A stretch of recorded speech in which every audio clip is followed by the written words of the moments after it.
안녕하십니까. 여수 MBC 뉴스 취재입니다. 김영덕 전남도지사가 고흥 지역의 고속도로 연결을 위해 적극 노력하겠다고 밝혔습니다. 김 지사는 최근 고흥군에서 열린 도민과의 대화에서 우주항공 인프라와 풍부한 물산을 효율적으로 활용하기 위해서는 고흥에도 고속도로가 필요하다며 이를 정부에 적극 건의하겠다고 말했습니다. 김 지사는 이와 관련해 1단계로 1조 3천억 원 규모의 광주 고흥 간, 2단계로 고흥 나로도 간 고속도로 건설이 국가 계획에 반영되도록 노력하겠다고 덧붙였습니다. 순천시가 여수 엑스포항으로 들어오는 크루즈 관광객 유치를 위해 대책 마련에 나섰습니다. 순천시는 최근 관계기관 회의를 열고 올해 크루즈 관광객들 가운데 개별 일정을 원하는 인원을 순천만 습지로 유도하기 위해 5월로 예정된 대만 크루즈 관광객 3,500여 명을 대상으로 셔틀버스 40여 대를 운영할 계획입니다. 올해 여수 엑스포항에는 대만과 일본 등 모두 7대의 크루즈가 입항하며 승무원을 포함해 모두 2만여 명의 외국인이 지역을 방문할 것으로 보입니다. 전국 최초로 개방형 면장 체제를 맡게 된 나간면이 연초부터 바빠지고 있습니다. 다양한 요구를 수용하기 위한 신임 면장의 현장 행보가 빨라지면서 주민들 역시 기대감을 나타내고 있습니다. 김종수 기자가 보도합니다. 순천시가 자치분권 확대를 위해 개방형 공모제를 추진한 건 지난해 10월. 장천 동장과 나간 면장을 뽑기 위한 공모에서 10여 명이 지원했지만 당시 선발위원회가 적격자가 없다는 판단을 내렸고 결국 재공모가 이루어지면서 올해 초 나간 면장에 민간인 출신 인사가 임명됐습니다. 고흥 출신으로 직업군인과 기업체 간부 등 다양한 이력을 지닌 신기로 면장은 우선 주민과의 소통에 무게를 두고 현장 방문을 강화하고 있습니다. 관내 30여 곳의 마을을 돌며 의견을 듣고 특성에 맞는 사업을 제시하는 것도 짊어진 과제 가운데 하나입니다. 특히 선발 과정에 주민들이 직접 참여하면서 이런 기대감을 토대로 다양한 요구도 이어지고 있습니다. 노인들이 현재 1,500명 우리 나간 면민에서 40%가 노인입니다. 복지시설이 없는 게 제일 좀 안타까운 실정입니다. 우리 관광상품 개발부터 주민들이 정말 여기에 더불어 같이 갈 수 있는 공동체 조직이 여가 나가능성이 상당히 필요한 부분이어서 이에 맞춰 신기로 면장의 마을 발전 구상도 하나씩 윤곽을 잡아가고 있습니다. 농업과 관광이란 양축을 효율적으로 활용하기 위한 특화작물 개발과 함께 관광자원의 세계 문화유산 등재를 위해 적극적인 분위기 조성에 나서겠다는 것. 또 농업기업을 활성화한 경험을 살려 마을 사업이 경제적 이익으로 이어질 수 있도록 행정의 초점을 맞춰나갈 계획입니다. 마을별로 하고 싶은 일을 스스로 찾을 수 있게 분위기 조성하고 행정으로 끝나는 것이 아니고 수익을 낼 수 있는 방법을 찾을 수 있게 도와드리고자 합니다. 이런 가운데 직원들과 소통을 강화하고 성과주의에 치우치지 않는 면장으로서 역할론도 주문되고 있습니다.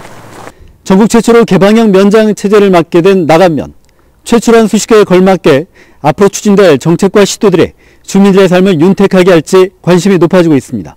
MBC 뉴스 김종수입니다. 각종 정책 결정 과정에 시민 참여를 확대하는 조례안이 여수시 의회를 통과했습니다. 해당 조례안에 따르면 시민 300여 명의 동의를 얻을 경우 지자체의 주요 정책에 대한 토론회를 청구할 수 있으며 지자체는 한 달 이내 토론회를 연 뒤 논의 결과를 정책에 반영했는지 여부 등을 청구인 대표에게 통보해야 합니다. 한편 법령 또는 다른 조례에 위반되거나 다른 기관에서 이미 감사를 받았던 사안 등은 토론회 청구 대상에서 제외됩니다. 전라남도가 올해 도내 작은 영화관 활성화를 위해 국비 20억 원을 포함한 47억 원의 예산을 투자합니다.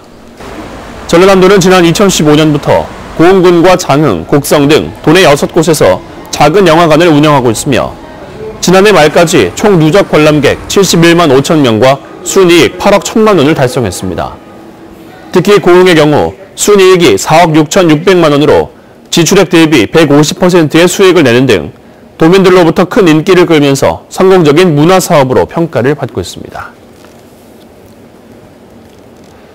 순천시가 지역의 사회적 취약계층이 참여하는 도시 정화 사업을 추진합니다. 순천시는 다음 달부터 관내 실업 청년과 노인 등 취약계층 가운데 참여자를 뽑아 해당 인원들이 상가 밀집 지역과 공원 등에서 불법 대부 관련 광고물을 수거해올 경우 보상금을 지급할 계획입니다. 순천시는 이번 사업으로 소규모 일자리 창출과 함께 합법적 대부업체들의 영업권 보호에 도움이 될 것으로 기대했습니다. 곳곳에서 뿔뿔이 흩어져 일하는 광주 지역 대리운전 기사들이 노조를 결성했습니다. 그동안 대리기사가 부당한 대우를 받았다며 스스로 권익 지키기에 나선 건데요. 하지만 쉽지만은 않을 것으로 보입니다. 정영옥 기자입니다. 광주에서 활동하고 있는 대리운전 기사들은 2,500명가량으로 추정됩니다. 이들의 목소리를 대신할 노동조합이 대구와 서울 등에 이어 전국 5번째로 출범했습니다. 택배기사나 학습지 교사처럼 특수고용직인 대리기사들이 법적으로 노동자성을 인정받은 겁니다. 특수고용직 노동자들에 대해서 처우 개선이 우선시되고 있습니다. 그런 사회적 분위기를 타고 저희 또 노동존중사회를 실현하기 위해서 전국에서 5번째로 대리운전 기사들에 대해서 노동조합 설립 허가를 내드렸습니다. 노조는 대리운전 업체와의 관계가 일방적으로 기사들에게 불리하게 돼 있다며 이를 개선하겠다고 말합니다. 콜 프로그램 사용과 보험 등 관리비 명목으로 업체가 많은 돈을 요구하고 있고 이와는 별도로 대리요금에서 업체가 가져가는 알선 수수료가 최고 30%로 너무 지나치다고 주장합니다. 가까울의 관계로만 갔는데 이제는 공생관계로 가야 되지 않느냐. 시대 흐름도 그러는데 옛날처럼 주먹구구식으로 기사들한테 너무 착취해가는 것은 잘못돼 있다. 또 고객이 민원을 제기할 경우 잘잘못 여부를 떠나 대리기사가 책임을 떠안는 구조도 문제라고 강조합니다.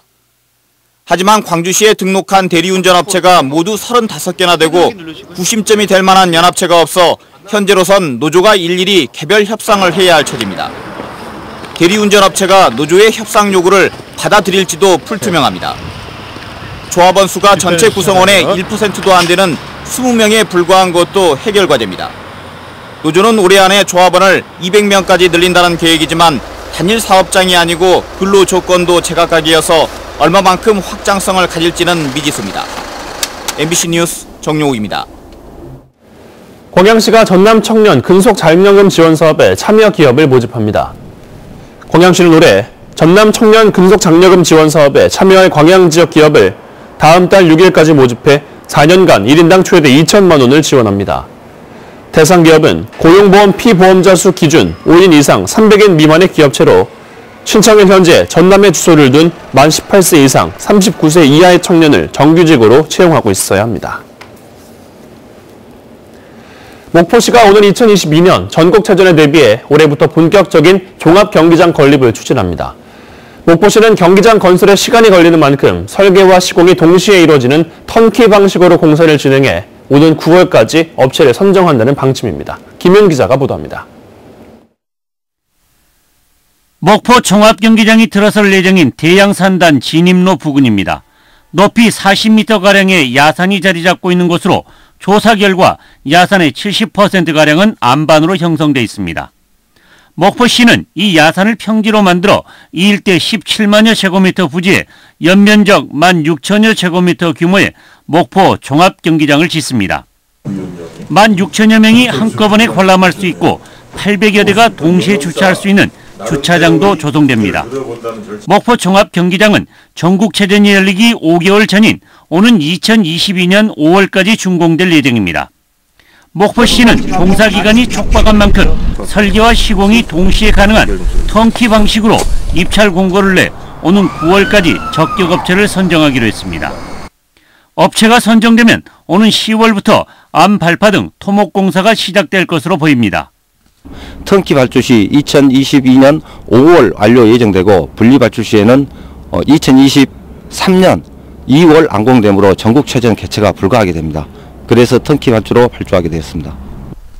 목포 종합경기장 건립에는 모두 920억 원이 투입되고 이 가운데 목포시가 부담해야 할 사업비는 490억 원. 목포시는 유달경기장 부지를 매각해 시비 부담액의 60%가량인 300억 원을 마련한다는 계획입니다. MBC 뉴스 김윤희입니다. 전남 드래곤스가 구단 역사상 처음으로 멤버십 회원을 모집합니다. 멤버십 회원은 모든 경기의 리뷰를 제공받게 되며 경품 추첨 기회, MD 상품 할인 등의 다양한 혜택을 받을 수 있습니다. 회원 신청은 다음 달 말까지 구단 공식 온라인 누리집을 통해 받습니다. 지자체가 최근 증가하고 있는 C형 간염의 조기 발견을 위한 무료 검사를 실시합니다. 여수시 보건소는 다음 달부터 만 30세 이상, 65세 이하 시민 2,000명을 대상으로 C형 간염 무료 검사를 진행한다고 밝혔습니다. 보건소 측은 C형 간염은 국가 건강검진 항목에 포함되지 않고 다른 감염과 달리 예방 백신도 없다며 이번 무료 검사에 많은 시민들이 참여해 줄 것을 당부했습니다. 지난해 전남 지역의 어업 생산량이 전국의 56%를 차지했습니다. 전남도에 따르면 지난해 도내 어업 생산량은 전년보다 8,000톤가량 줄어든 184만 2천 톤으로 전국 생산량 329만 8천 톤의 56%였으며 생산액도 전년보다 증가한 2조 8,670억 원으로 전국 생산액의 38% 수준이었습니다. 전남도는 지난해 유례 없는 고수온과 태풍의 영향으로 양식장 대량 폐사가 생산량 감소로 이어졌으나 연근의 어업 생산량은 늘어난 데 따른 것으로 분석했습니다. 광양시가 올해 전기자동차 74대를 보급합니다. 있습니다. 평소 잘 보여야 할 여의도의 건물이 아예 보이지 않을 정도고요. 현재 서울의 가시거리가 2km 안팎인데 이 정도입니다. 오늘 지금 중부 서해안을 중심으로는 가시거리가 채 100m도 안 되는 곳들이 많으니까요. 운전 꼭 조심하시기 바랍니다.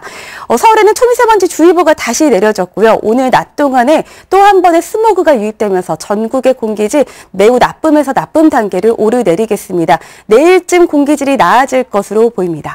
네, 그래도 꽃이 피는 계절 봄입니다. 오늘 한낮 기온은 내내 10도를 웃돌면서 온화하겠습니다. 날씨였습니다.